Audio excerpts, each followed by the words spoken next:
Hi friends, welcome to our channel. இன்னைக்கு நம்ம சப்பாத்திக்கு ஏத்த மாதிரி ஒரு சூப்பரான கிரேவி எப்படி பண்றதுன்னு பார்க்க போறோம். தால் வெஜிடபிள் கிரேவி நல்ல டேஸ்டா இருக்கும், சுலபமாவும் இருக்கும். நம்ம எப்பவுமே ஒரே மாதிரி கிரேவி செஞ்சு சாப்பிடுறத விட இந்த மாதிரி ஒரு தடவை ட்ரை பண்ணி பாருங்க. இப்போ எப்படி பண்ணலாம்னு பார்க்கலாம். கடாயில 1 டேபிள்ஸ்பூன் அளவுக்கு நல்லெண்ணெய் சேர்த்துக்கோங்க. நல்லெண்ணெய் சேர்த்ததுக்கு அப்புறமா இது கூட 5 பல் பூண்டு எடுத்துர்க்கேன். பெரிய சைஸா எடுத்துர்க்கேன். சின்ன சைஸ்னா ஒரு 6 ல இருந்து 7 பல் பூண்டு எடுத்துக்கோங்க. இப்போ பூண்டு எல்லாத்தையும் சேர்த்ததுக்கு அப்புறமா இது கூட 1 கப் கேரட் நல்லா பொடியா கட் பண்ணிட்டு சேர்த்துக்கோங்க. ஒரு 2 கேரட் வர அளவுக்கு கட் பண்ணி எடுத்துர்க்கேன். இப்போ கேரட் சேர்த்ததுக்கு அப்புறமா அதே அளவுக்கு பீன்ஸ் ரெண்டுமே சம அளவுக்கு எடுத்துர்க்கேன். இதையும் வந்து பொடிசா கட் பண்ணிட்டு சேர்த்துர்க்கேன். இப்போ எல்லாமே சேர்த்ததுக்கு அப்புறமா நல்லா மிக்ஸ் பண்ணி விட்டுருங்க. ஒரு 2 நிமிஷம் ஆயில்ல நல்லா வதக்கிட்டு இது கூட ஒரு மீடியம் சைஸ் தக்காளி கட் பண்ணிட்டு சேர்த்துக்கலாம். இது கூட 1/4 டீஸ்பூன் மஞ்சள்தூள் சேர்த்துட்டு இதை நல்லா மிக்ஸ் பண்ணிக்கோங்க. இப்போ நல்லா கலந்தாச்சு. இது கூட 1/2 கப் அளவுக்கு பாசிப்பருப்பு, ஒரு 50 கிராம் அளவுக்கு பாசிப்பருப்பு எடுத்திருக்கேன். நம்ம சேர்த்துருக்க காய்க்கு இந்த 50 கிராம் பாசிப்பருப்பு கரெக்டாக இருக்கும். ஒரு 4 பேர் சாப்பிட்ற அளவுக்கு நான் சேர்த்துருக்கேன். இதை நல்லா வாஷ் பண்ணிவிட்டு சேர்த்துக்கோங்க. இப்போ பருப்பு சேர்த்துட்டு நல்லா மிக்ஸ் பண்ணிக்கலாம். நல்லா கலந்துட்டு இதில் 1 கப் அளவுக்கு தண்ணி சேர்த்துக்கிற போகிறோம். தண்ணி சேர்த்துட்டு பருப்பு காய் எல்லாமே ஒரு அரை பதம் வேகணும். அந்த அளவுக்கு நல்லா கொதிச்சதுக்கப்புறமா அடுப்பை சிம்மில் வச்சு வேக வச்சுக்கோங்க. இதுக்கு பதிலாக நீங்கள் குக்கரில் போட்டு வேக வச்சுக்கலாம். குக்கரில் போடும்போது ஒரு விசில் இல்லைன்னா 2 விசில் வச்சு எடுத்துட்டிங்கன்னா சூப்பராக வெந்துடும். இப்போ இது மூடி போட்டு அடுப்பை சிம்மில் வச்சு கொஞ்சம் நேரம் நல்லா வேக விட்டுடலாம். இப்போ பார்த்தீங்கன்னா ஒரு அரை பதம் நல்லா வெந்திருக்கும். நம்மளுக்கு பார்த்தீங்கன்னா தெரியும் பருப்பு முழுசாக குலையவும் இல்லை, அதே போல் சூப்பராகவும் வெந்திருக்கு.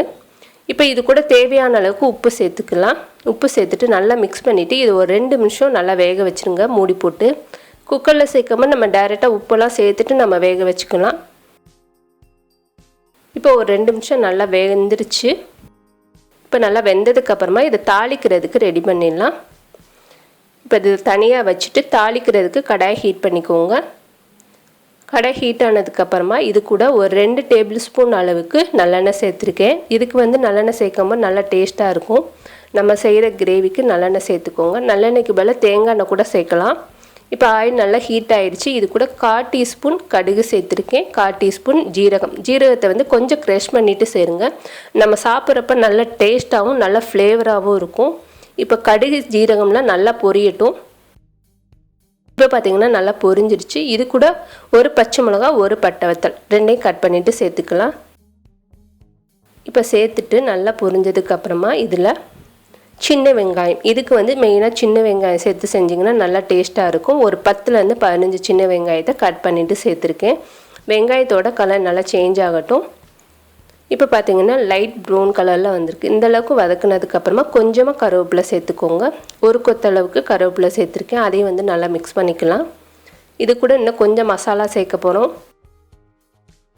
1 டீஸ்பூன் தனி மிளகாத்தூள், 1 டீஸ்பூன் கரம் மசாலா தூள். இதில் சேர்க்குற கரம் மசாலா தூள் தான் நல்ல ஒரு ஃப்ளேவராகவும் டேஸ்ட்டும் இருக்கும். இப்போ இது ரெண்டையும் சேர்த்துட்டு நல்லா மிக்ஸ் பண்ணிக்கலாம். ஒரு நிமிஷம் வச்சு நல்லா வதக்கிக்கோங்க. இப்போ நல்லா வதங்கிடுச்சு. இந்த டயத்தில் நம்ம வேக வச்சிருந்த காய் பருப்பு எல்லாத்தையும் சேர்த்துக்கோங்க. சேர்த்துட்டு நல்லா மிக்ஸ் பண்ணிக்கலாம். இது கொஞ்சம் லிக்விடாக தான் இருக்கும். இன்னும் கொஞ்சம் தண்ணியாக வேணுனாலும் இன்னும் கொஞ்சம் வச்சுக்கலாம். இல்லை கொஞ்சம் திக்காக வேணுனாலும் நீங்கள் தண்ணியை கொஞ்சம் அளவாக கம்மி பண்ணிக்கலாம். இப்போ நல்லா மிக்ஸ் பண்ணிவிட்டு இதை மூடி போட்டு திருப்பி ஒரு 5 நிமிஷம் கொதிக்க வச்சுருங்க. நம்ம சேர்த்துருந்த மிளகாத்தூள் கரம் மசாலாலாம் அந்த பருப்பு காயோடு நல்லா மிக்ஸ் ஆகணும். நம்ம சேர்த்துருந்த பூண்டெல்லாம் நல்லா மசிகிற அளவுக்கு வேக வச்சுருக்கோம். இந்த அளவுக்கு வேக வச்சு எடுத்துக்கோங்க. இப்போ நல்லா மிக்ஸ் பண்ணிவிட்டு இதை மூடி போட்டு வச்சுருங்க. நம்ம எப்போவுமே ஒரே மாதிரி மசாலா சேர்த்து கிரேவி பண்ணுவோம், குருமா பண்ணுவோம். இந்த மாதிரி ஒரு தடவை காய் வெஜிடபிள் சேர்த்து செஞ்சு பாருங்கள், நல்லா டேஸ்ட்டாக இருக்கும்.